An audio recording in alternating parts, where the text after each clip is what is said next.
Hello दोस्तों, कैसे हो आप लोग। उम्मीद करता हूँ आप सभी अच्छे होंगे।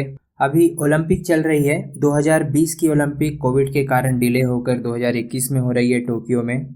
अभी रिसेंटली इंडिया की मीराबाई चानू ने सिल्वर मेडल जीता है। तो सिल्वर मेडल जीतने में ही काफ़ी न्यूज़ में है। और उनसे हमारे जो खेल मंत्री है वो मिले।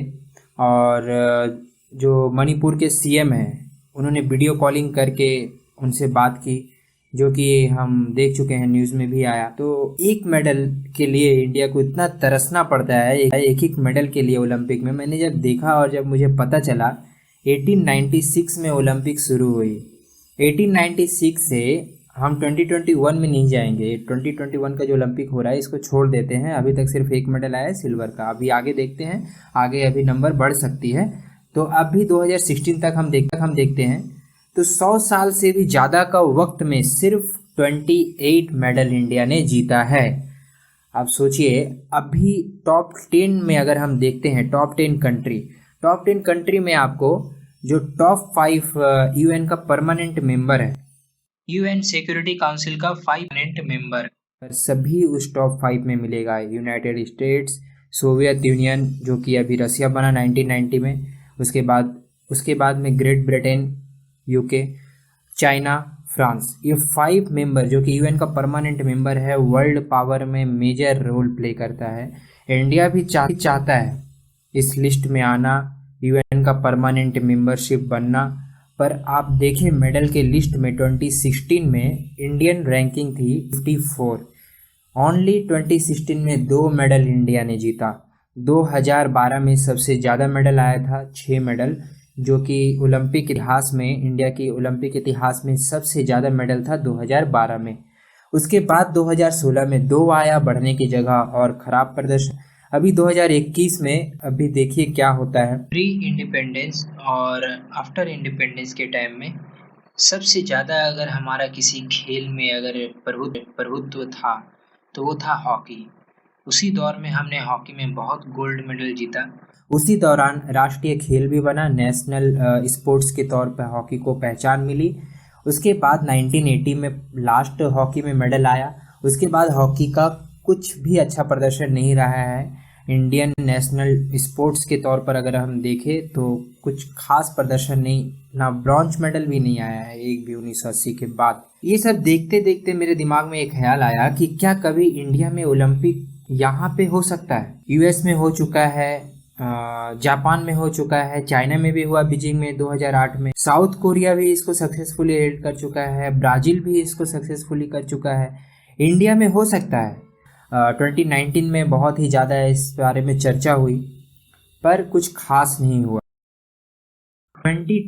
2010 में कॉमनवेल्थ गेम हुआ और उसमें 70,000 करोड़ का स्कैम सामने आया। कॉमनवेल्थ गेम अगर इंडिया सक्सेसफुली कंडक्ट नहीं करवा पा रहा है तो ओलंपिक एक बहुत ही वर्ल्ड वाइड एक गेम है।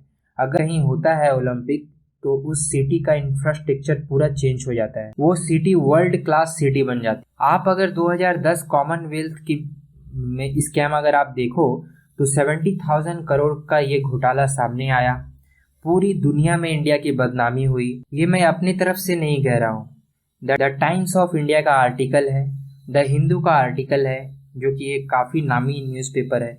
और इसमें आप देख पाओगे सुरेश कालमड़ी, जिन्हें कि सीबीआई लेकर जा रही है। प्लेयर्स को रुकने के लिए जो रूम देना चाहिए था वो रूम नहीं दिया गया।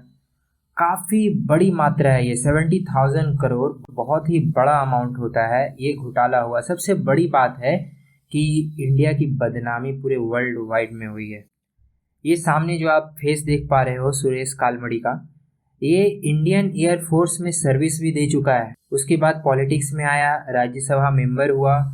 उसके बाद में इन्होंने कॉमनवेल्थ गेम का जो 2010 का उसका चेयरमैन हुए, उन्होंने ऐसे काम किए। इतने बड़े पोस्ट पे रह चुके हैं, फिर पॉलिटिक्स में आए और फिर इतने बड़े काम किए। इसमें कोई एक आदमी इंडिविजुअल नहीं होता है, पीछे बहुत जन होता है, जो भी है। पर ये इंडिया की एक तरह से बदनामी ही है। अगर कॉमनवेल्थ जैसे गेम जिसमें कि कॉमनवेल्थ मतलब जो कि ब्रिटिश पहले जितने भी कंट्री पे जो उन्होंने जो रूल किया वो सभी कंट्री को मिलकर एक गेम होता है। ऑस्ट्रेलिया हो गया, इंडिया हो गया, और भी अफ्रीका की बहुत सारी कंट्रीज़ है। सभी को मिलाकर एक उसमें कॉमनवेल्थ में सभी पार्टिसिपेट करते हैं। आपको पता ही होगा ब्रिटिश रूल जब था तो ब्रिटिश का 70 कंट्री पे उनका शासन था। तो 70 कंट्री आप सोच सकते हो वो मिलकर एक कॉमनवेल्थ हुआ। जब कॉमनवेल्थ गेम को अगर इंडिया सक्सेसफुली अगर नहीं होस्ट कर पा रहा है तो ओलंपिक जो कि बहुत ही बड़ा गेम है, बिलियन ऑफ डॉलर उसमें पैसा लगता है, और एक बहुत वर्ल्ड से आपको सभी तरफ से आप प्लेयर आएगी आपके देश में, और उसके रहने का और उसके साथ सभी इंतजाम करना, तो बहुत ही वैसी गेम को आपको होस्ट करना एक आसान बात नहीं है। इसने 1896 से 16 तक 2020 को नहीं लेता हूँ 2523 मेडल जीता है टोटल। सोवियत यूनियन जो कि सोवियत 1990 तक 1010 मेडल जीता है। रसिया जो कि सोवियत यूनियन से जब 20 कंट्री जब अलग हो गया तो रसिया जो उसका सक्सेसर बनकर आया वो 1990 से अब तक 2016 तक 426 मेडल जीत चुका है। ग्रेट ब्रिटेन यूके के नाम से अभी जाना जाता है, वो भी 851 मेडल जीता है। चाइना जो कि 1980 में हमारी और चाइना की जीडीपी बिल्कुल सेम थी, पॉपुलेशन भी लगभग सेम है, भले ही साइज में थोड़ा बड़ा है, पर अगर देखा जाए वही 546 मेडल जीता। फ्रांस ने 716 मेडल जीता। ये सभी 5 परमानेंट मेंबर हैं। तो अभी इंडिया को आप देखते हैं अगर इस लिस्ट में, तो इंडिया तो सबसे पहला नंबर 54 रैंकिंग था, और इंडिया की मेडल लिस्ट आपको एक फ्रेम में नज़र आ जाएगी। इंडिया की ज़्यादा 28 है, 28 आपको एक पेज में ही कौन कौन जीता है सभी लिस्ट आपको मिल जाएगी। तो आप देखो 1900 में नॉर्मन प्रिचार्ड जो कि उसमें ब्रिटिश रूल था, सिल्वर मेडल जीता रनिंग में, एथलीट्स में, तो वो इंडियन ऑरिजिन नहीं था।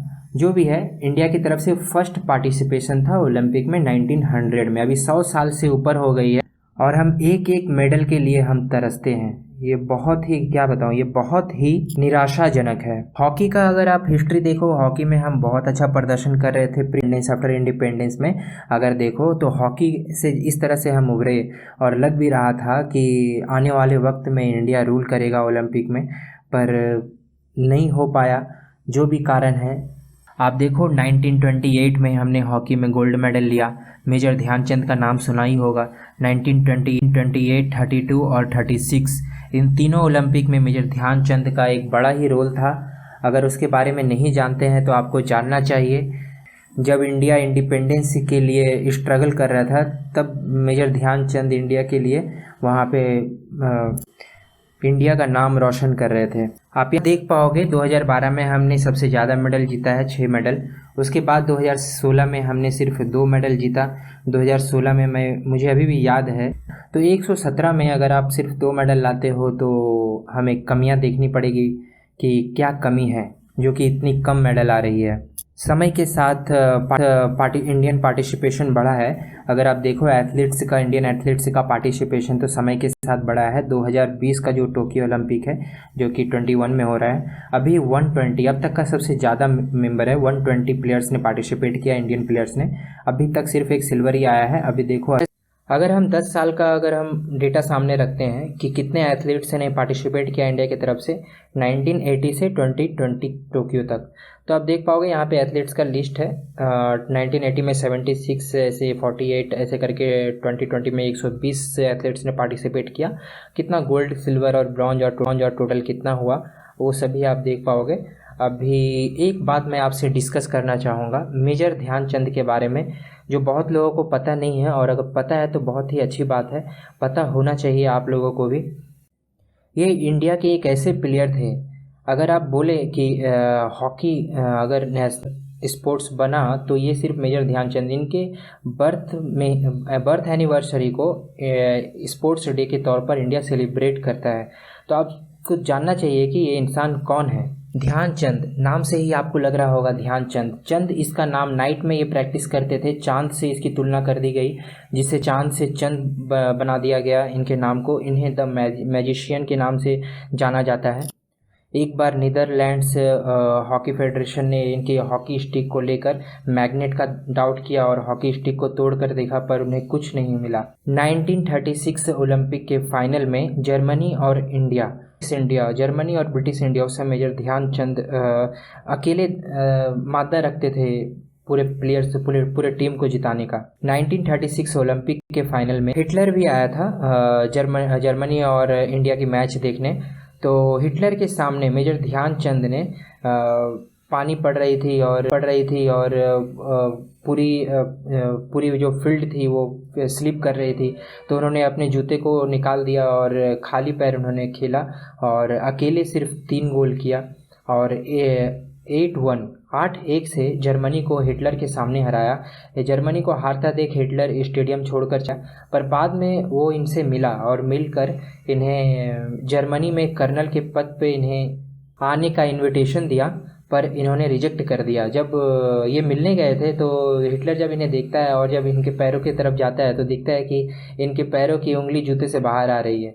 तो उसे पीठ पे थपाते हुए कहता है कि आ जाओ, जर्मनी में कर्नल बना दिए जाओगे, पर उन्होंने पोलाइटली उन्होंने रिजेक्ट कर दिया। अगर आप इनके बारे में जानना चाहते हो तो कमेंट बॉक्स में बताओ, मैं इसके बारे में एक वीडियो लेकर आऊँगा जिसमें मैं पूरी जानकारी के साथ आपको बताऊँगा कि इंडिया का क्या पास्ट रहा है, इंडिया का क्या पार्टिसिपेशन रहा है, इंडिया के जो स्पोर्ट्स के जो पास्ट के जो हिस्ट्री है उसके बारे में आपको डिस्कस करूंगा। और प्रेजेंट में इतना ख़राब जो प्रदर्शन हो रहा है और हम स्पोर्ट्स में कुछ खास नहीं कर पा रहे हैं ओलंपिक में।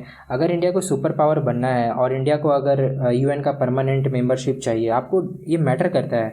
ये जो ओलंपिक मेडल्स है और इंडिया का जो इंडिया वर्ल्ड क्लास में एक रिस्पेक्ट बिल्ड होता है, ये मैटर करता है। आपको मैं दिखाया वहाँ पे कि जो 5 परमानेंट मेंबर है, 5 सुपर पावर है, वो सभी टॉप 10 लिस्ट में मिलेगी। तो इंडिया अगर चाहता है कि फ्यूचर सुपर पावर बनना, तो इंडिया को करना ही पड़ेगा इस रैंकिंग, इस लिस्ट में इंडिया को टॉप 10 में आना पड़ेगा, वरना बहुत ही मुश्किल है। आयुष्मान खुराना की एक फिल्म है आर्टिकल 15, उसमें एक डायलॉग है, हर बुरे सिचुएशन में इंसान एक हीरो के आने का वेट करता है। अच्छा यही है कि अपने बुरे सिचुएशन में खुद ही हीरो बनकर अपने सिचुएशन को बदलो। यही इंडियन एथलीट्स को भी सोचना चाहिए। अगर 120 इंडियन एथलीट्स पार्टिसिपेट कर रहा है, अगर कुछ कमियां हैं, मेजर ध्यानचंद जो कि बनियान ट्री के रूट को बॉल बनाकर और प्रैक्टिस करके उन्होंने वो मुकाम हासिल किया। और पेरेंट्स को भी चाहिए कि अपने बच्चे को किसी न किसी एक छोटे भी स्पोर्ट्स में जो कि ओलंपिक तक जाता हो, उससे स्पोर्ट्स से जुड़े, जिससे कि इंडिया के जो बच्चे हैं वो सिर्फ क्रिकेट की तरफ ही ना भागे। जो एथलीट्स, जो सब छोटे छोटे जो गेम हैं जो कि ओलंपिक तक जाती है, रेसलिंग हो गई, और भी एथलीट्स में बहुत सारी रनिंग हो गई, बहुत सारी ऐसी गेम है, स्विमिंग वगैरह, इन सब से अगर आप जोड़ते हो बच्चे को तो ज़रूर इंडिया एक दिन इस लिस्ट में ज़रूर शामिल होगा, यही उम्मीद करता हूँ। जय हिंद।